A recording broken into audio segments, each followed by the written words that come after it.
us to give back what is due to you, God. Thank you for allowing us to experience your blessings.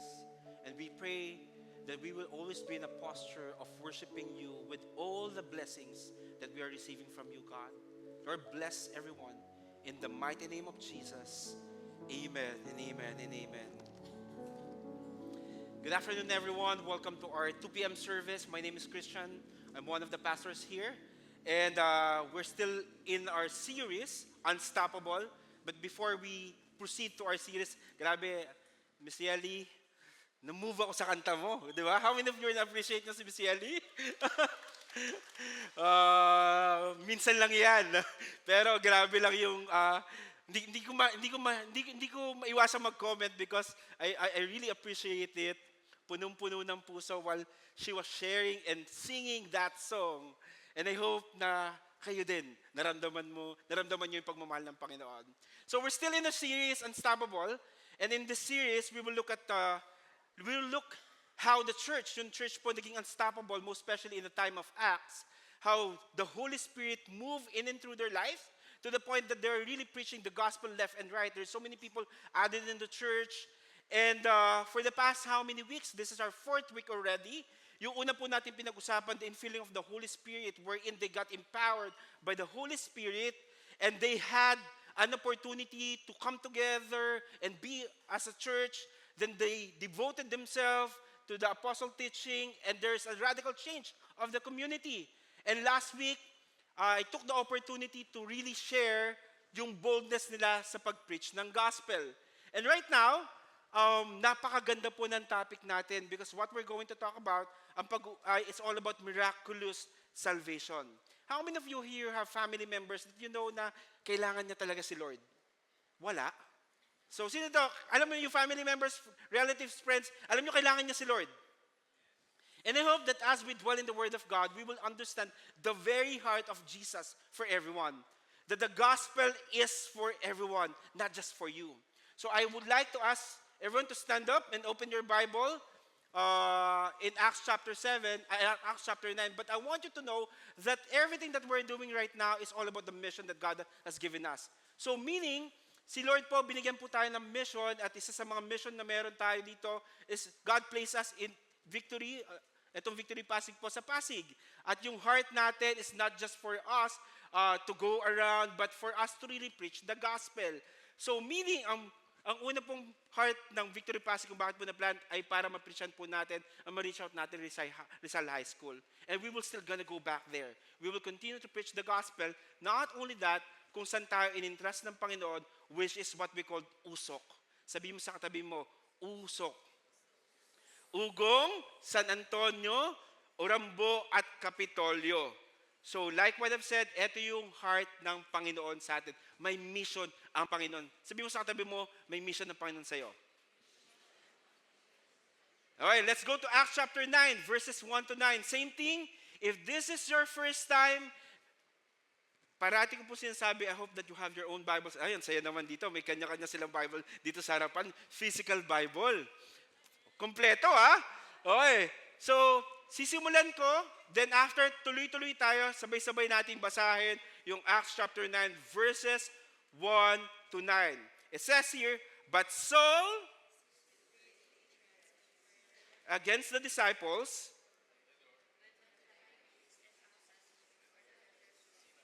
at Damascus.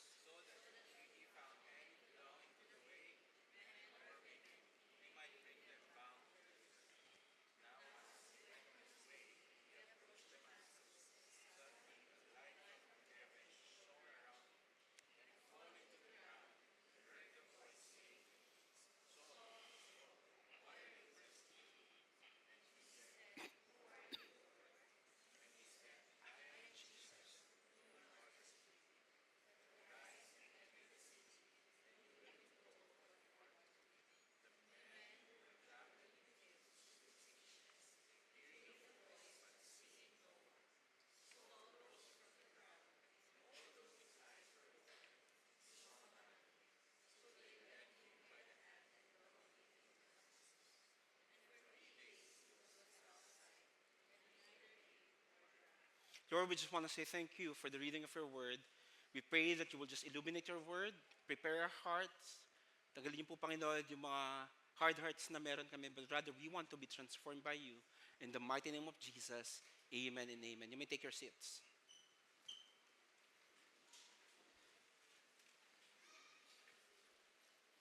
I'm really excited that I know that all of us here, dumating tayo sa point in time that we really want to experience transformation. Or for others, it could be change or changes ng buhay natin. But also, we need to face the reality that sometimes, every time we look at our surroundings or look at the people around us, sometimes nag-lose tayo ng hope if this person will change, of if this person will be transformed. Minsan, may mga bagay tayo nasasabi because from out of nowhere, dumalas na lang to dahil nga yung reality. Alam mo yun, kapag reality yung pinag-uusapan, sometimes dumudulas na lang sa bibig natin yung mga bagay na ayaw naman natin sabihin, but yet nangyayari. And one of the things na pwede natin masabi dun sa mga taong sa paligid natin, itong word na to, ay hindi na magbabago yan. Kahit anong mangyari, tingin ko, hindi na magbabago tong taong to. Siya ngayon, palakopya dati. And I really believe until now, nangungopya pa rin yan. Cheater yan. Mukhang walang pag-asa yan mabago. Or sometimes, hindi lang, hay nako, magbabago yan. Minsan we're saying, there's no way that person will ever change. In English ko lang. Kasi yung pa rin yun, tama ba ako? Depende how you're gonna say it. Either Tagalog or English. Pero in reality, yung mind natin at yung heart natin, somehow, hindi man natin sinasabi in terms of our action, pero yung mind natin at yung heart natin, ito na talaga yung sinasabi. Nagda-doubt tayo that there's hope. And to be honest, yung binasa nating passage a while ago, it's all about a person na we feel like, or we might say, that this person cannot be changed. Or wala na talagang pag-asa na magbago to. And the Bible character that I'm talking about, it's all about Saul. Saul. Saul, who is commonly known as Paul. Diba? Saul kasi yung pangalan dati Saul kasi yung pangalan dati ni Paul. So, if we're gonna try to look at it, grabe lang yung difference nung buhay niya back then at yung buhay niya after Christ. And I really want you to know, when you look at the people around you or within your reach, sometimes you are really losing hope.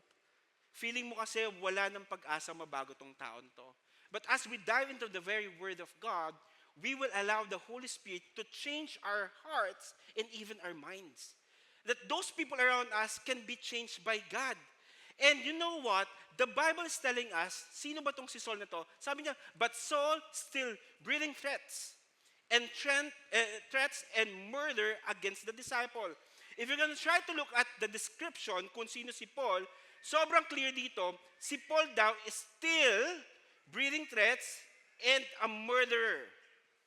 If you're going to try to look at it and combine it, ibig sabihin nito, persecutor siya. Intindihin nyo na lang. Persecutor siya.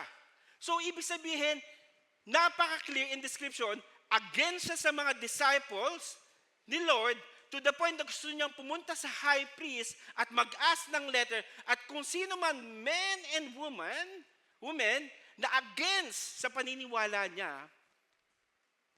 he will persecute it. Ganun siya katindi. Ganun yung karakteristik niya. But I really want you to know that this man is devoted and at the same time, he loved God. Let me repeat that again. This man, he is devoted to God and he loved God. Pastor, paano yun? Bakit? Paano mo nasabi? In reality, this is who he is. Si Saul, alam niyo po ba si Saul, ang description sa kanya, he has a strong religious conviction. Grabe yung conviction niya in terms of following, obeying who God is. And not only that, he has zeal for God. As in, mahal na mahal niya si Lord. As in, i-worship niya si Lord. And not only that, he has a zeal for the Lord, he also strict in terms of obedience to the law. Ifa-follow niya yung first 5 books of the Bible. And not only that, he has a deep knowledge of the scripture. To be honest, if we're gonna try to look at it, Saul knew the scripture, but he doesn't know the Savior. Grabe lang yung description kay Saul back then because, yes, alam niya to lahat, but you know what? There's one thing that is missing, and that is spiritually blind siya. He's doing and devoting himself, doing a lot of things, pero namimiss niya yung Savior, and that is Jesus Christ. But he is not truly transformed because wala naman siyang relationship kay Jesus eh. Persecutor nga siya ng mga followers ni Jesus eh. And you know what? In our church, you can grow your theology, you can define your doctrine, but sometimes I want you to know that it is possible to be close to the church and still far from Christ. It is possible to be close to church and still far from Christ. This is the same picture of Saul. And maybe this is the same picture of our relationship with God. And that raises a simple question, but a very serious question. How does real transformation or change actually happen? Paano ba nabago si Saul from spiritually blind, na alam niya lahat yung doctrine, very eloquent siya, alam niya yung ginagawa niya, but yet na-miss niya yung Savior. Maybe some of us here is same scenario. Alam mo, umaattend ka ng church every Sunday, nag-worship ka dito, na-encourage ka sa mga song, nag-lift ka ng hands, umaattend ka ng victory group, pero sobrang close ka sa church, pero namimiss mo si Jesus. And remember, hindi po nagsimula ang relationship ni Saul dahil hinanap niya si Christ, but rather, God was moving toward Saul. God is the one who was searching and talking to Saul. There are 3 things that we can learn from the passage that we read a while ago. The first thing that I really want you to understand is that Jesus calls us. Very basic, very simple, but most of the time, ito yung namimiss natin. Jesus calls us. It says here in this passage, now he went on his way, he approached Damascus, and suddenly a light from heaven shone around him.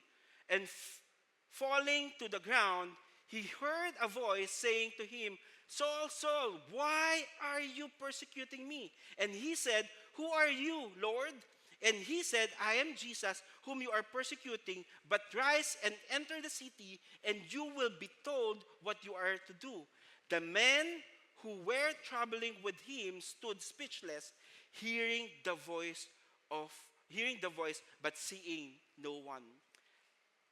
It's so amazing how everything is.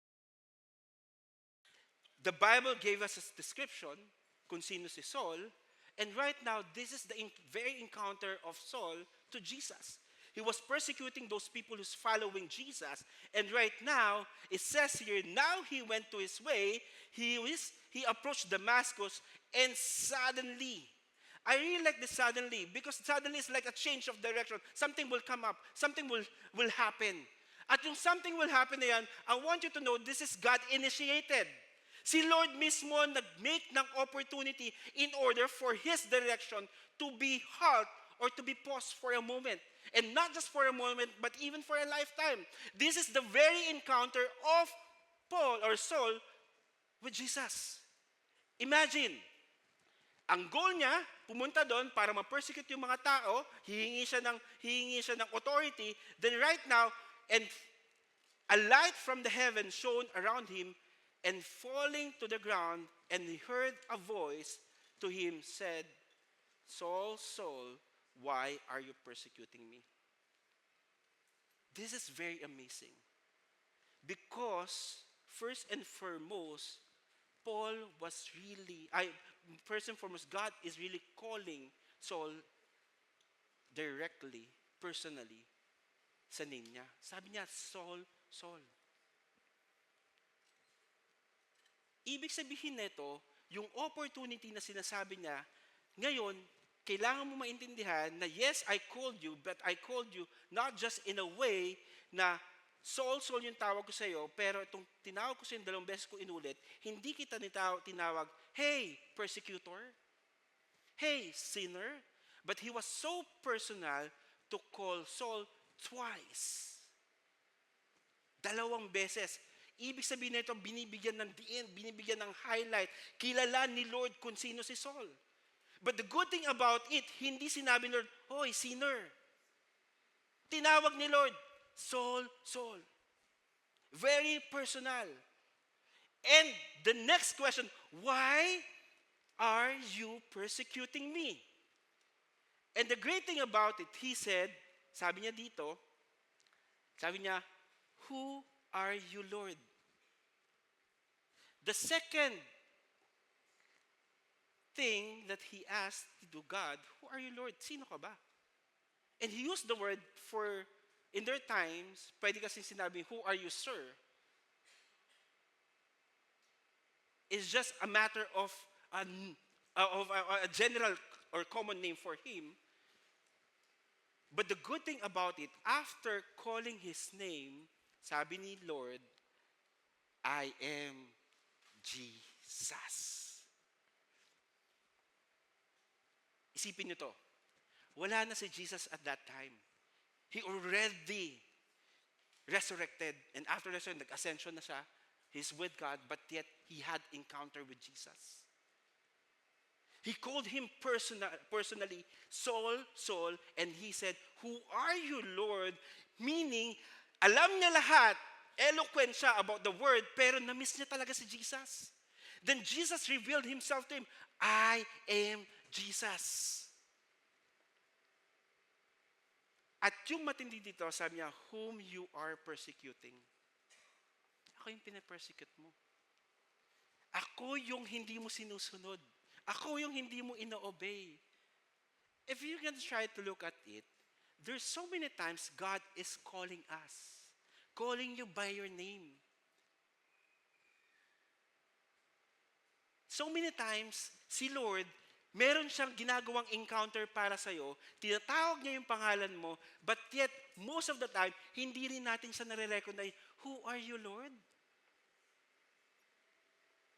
Tapos pag ni-reveal ni Lord kung sino siya, I rebuke you in Jesus' name. Ni-rebuke mo si Jesus na tumatawag sa'yo. And that is reality. Why? Because sometimes we are afraid and we don't want to hear the very word of God.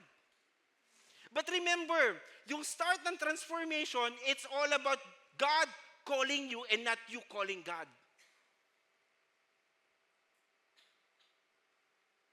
Napaka-importante po natin maintindihan na God is really calling you.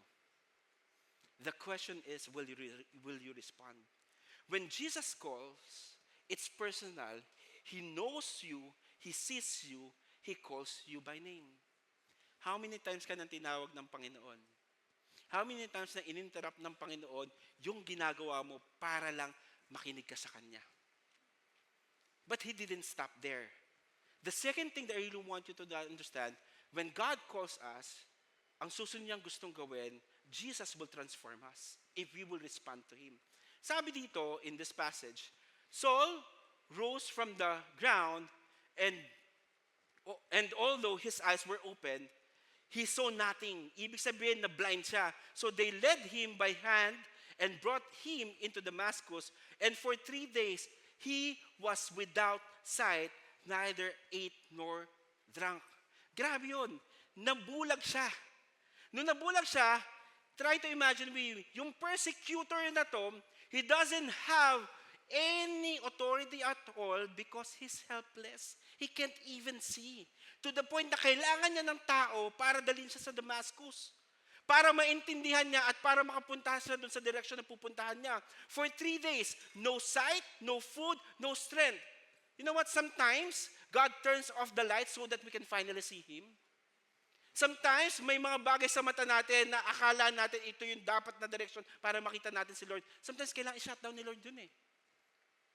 Feeling ko nga, inalaw si Lord. Ako lang naman to, wala naman sinabi sa Bible. Feeling ko nga, inalaw ni Lord si Saul na mag 3 days prayer and fasting. Kasi wala siya makita eh. Maging hungry siya para maging sensitive siya sa leading ng Panginoon. And right now, sinabi niya dito, ito yung pinakamasaya, and now, there was a disciple at Damascus named Ananias. Si Ananias is just a follower of Christ, an ordinary follower of Christ. He's not that famous to the point na dalawa lang yung account niya in the Bible, in the book of Acts, at saka yung isa, in Acts pa rin. So, parehas lang to.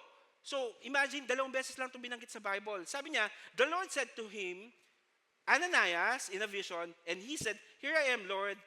And the Lord said to him, "Rise and go to the street called Straight, and at the house of Judas, look for a man of Tarsus named Saul, for behold, he is praying." So, tama pala yung yung hinala ko. He was doing a prayer and fasting. He is praying. Kasi wala siyang vision. He has seen in a vision of man named Ananias come in and lay hands on him so that he might regain his strength. There's another name in this passage, Ananias. He had this encounter with the Lord.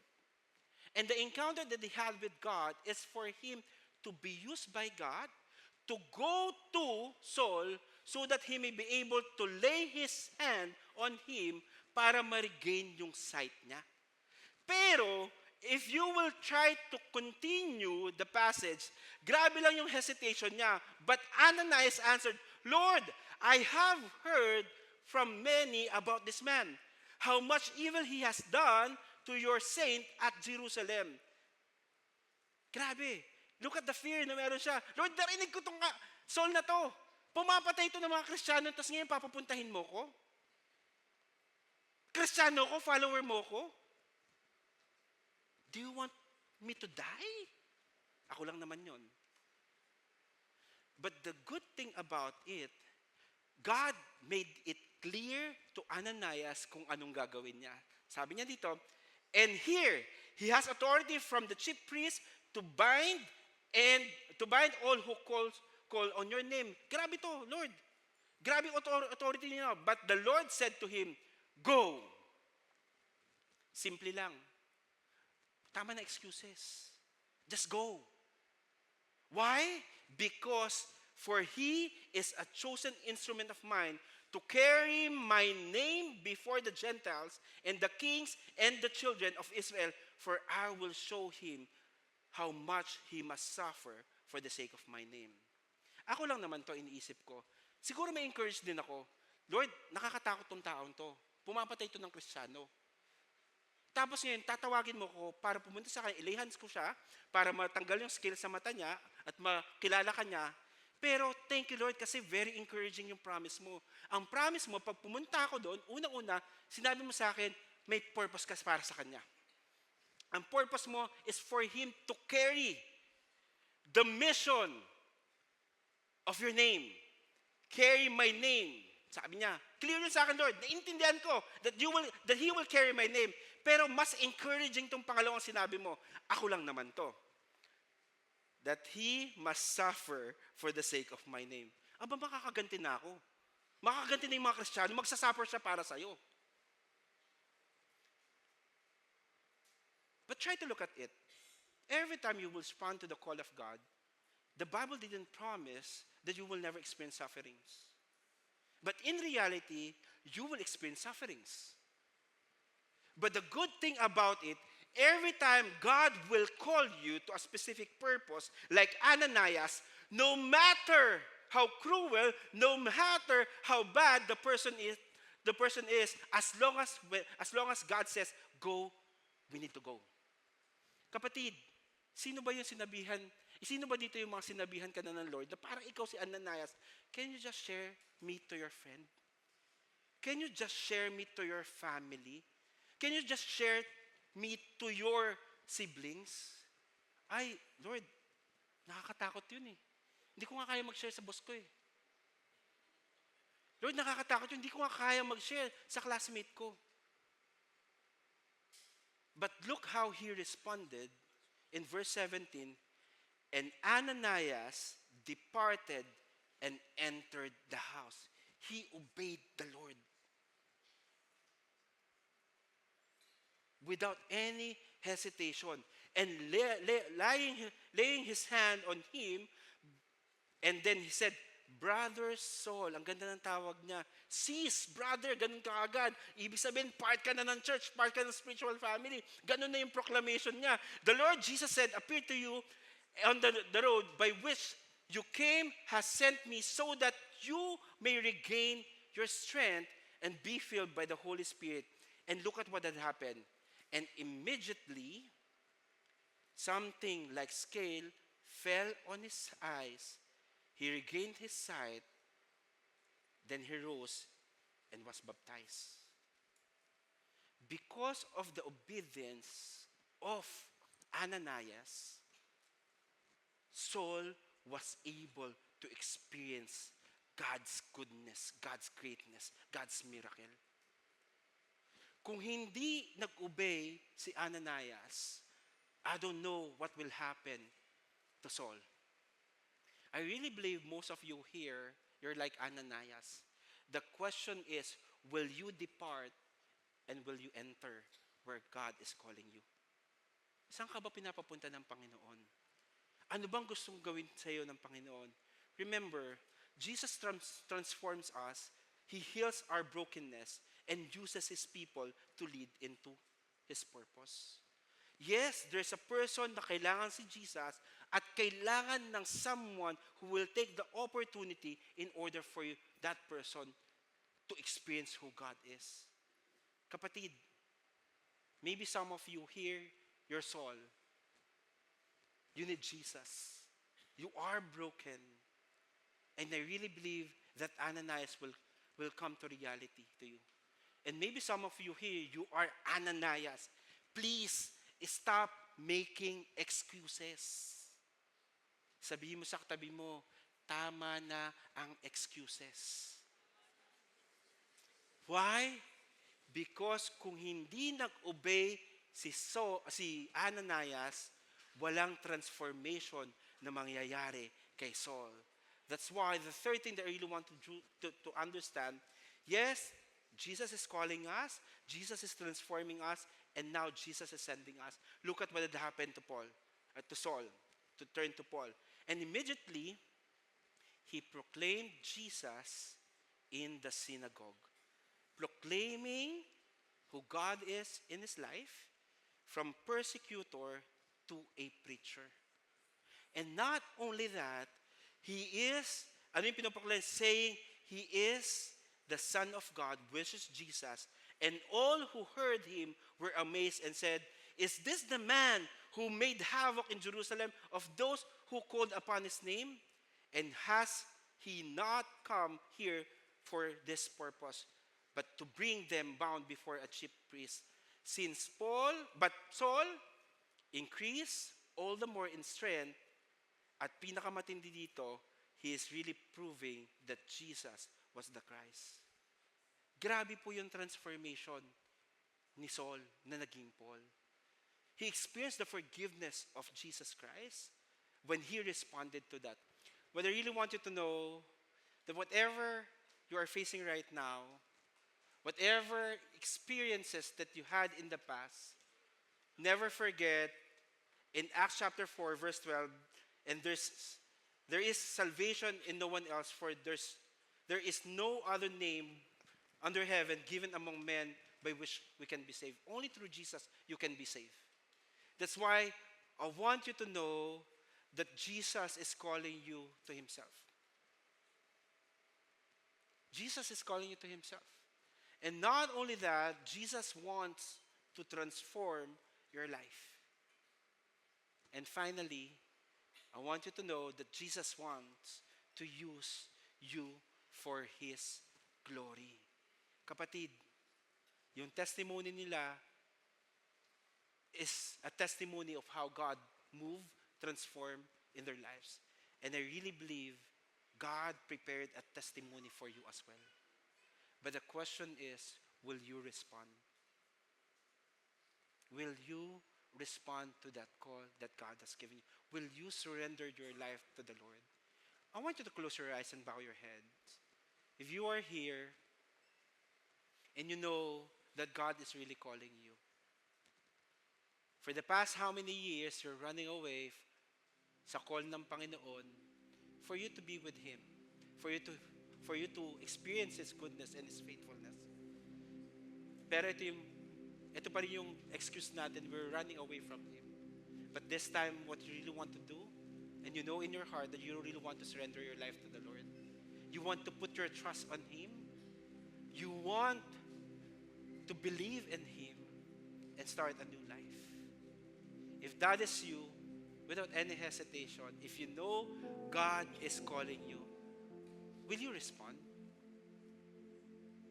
And it's an act of faith dun sa pag-respond. Can you just lift up your hands? Taas mo lang yung kamay mo. Saying, no, Lord, ako yun. I want to accept that invitation that you are calling me. And I want to put my trust on you. And I want to believe in you. If that is you, can you just raise your hand? Don't hesitate. Taas mo lang kamay mo. Just raise your hand right now. Just raise your hand. Don't be shy. God sees that hand. Thank you for raising your hand. God sees that hand. Thank you for raising that hand. Anyone? Meron pa ba?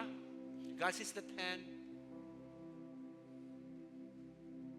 Put down your hands. Look up here. If you're serious with your decision, tayo ka naman. Pagpiprayan ka lang namin. You just stand up. Don't be shy. Tayo ka lang. Lahat ng mga nagtaas ng kamay, at the back, in the middle, at sa likod, thank you for standing. Yung dito sa gilid, thank you for standing at the back. Tayo lang kayo. There's nothing wrong with that. Thank you for doing that. We will pray for you. This is the best decision na ginawa ninyo. Later, may lalapit sa inyo to really help you with this walk in God. But this time, can we just raise our hands to them? Meron sa likuran. We just pray a prayer of blessing to them. Lord, you see these people na tumayo, Panginoon, para i-acknowledge yung invitation na meron ka para sa kanila. Lord, right now, we would like to pray for them. And I would like them to pray with me as well. I want you to pray with me. Lord Jesus, thank you for calling me in this place. I'm sorry for all the things that I've done in the past. And thank you because you're faithful to forgive me. Now, I put my full trust in you and I believe you. I believe in the finished work of the Lord. And I declare that I am a new creation. The old has gone and the new has come because of what you have accomplished on that cross. Salamat po, Panginoon, for loving me. In the mighty name of Jesus, amen and amen. Can we just give a hand to them?